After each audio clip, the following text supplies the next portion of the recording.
Right, Sunny States this year, second time for you actually organising. Big job, especially when you have the first round that's been cancelled by rain.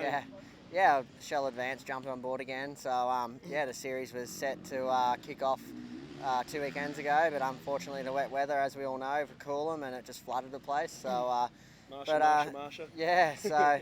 But I know we've managed to slot in a rain date for that round later on now in May, and first round will kick off next weekend in Roma. So we've got some really good numbers.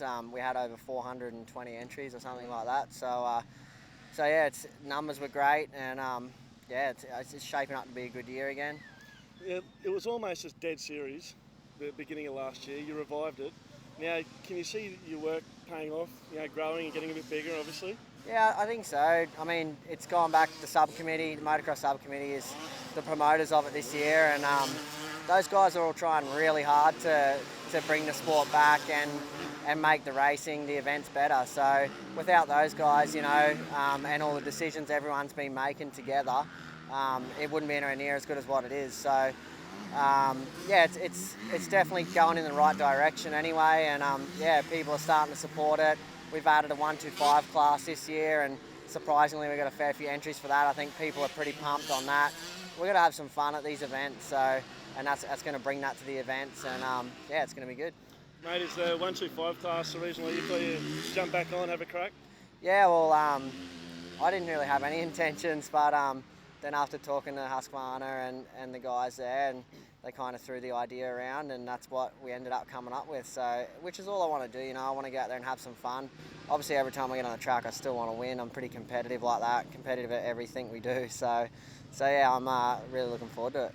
Mate, from another competitor's point of view, it's probably good to actually have a racer organising the event. Do you find it's a difficult or an easy thing for you to mix both passions? Mixing the two is kind of difficult, I guess, as everything. I've always mixed freestyle and racing my whole career, so that's probably the hardest thing I've ever done.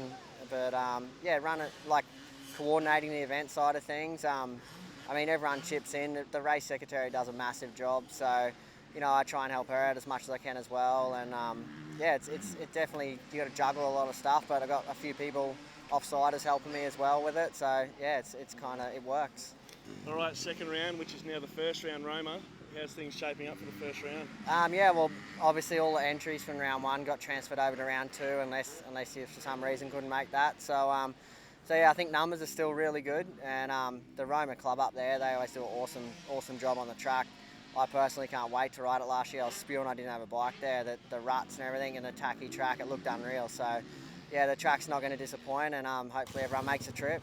Not too late to get entries in if they haven't entered by now? There's still some late entries going around till early this week, so jump on nominate.com.au and should be able to enter, no dramas. Mate, good luck for the season, and thanks, good luck for the organising. Cheers, thanks, and thanks to Just2wheelz, always been a part of it and keeping the sport where it's at. Thanks, man.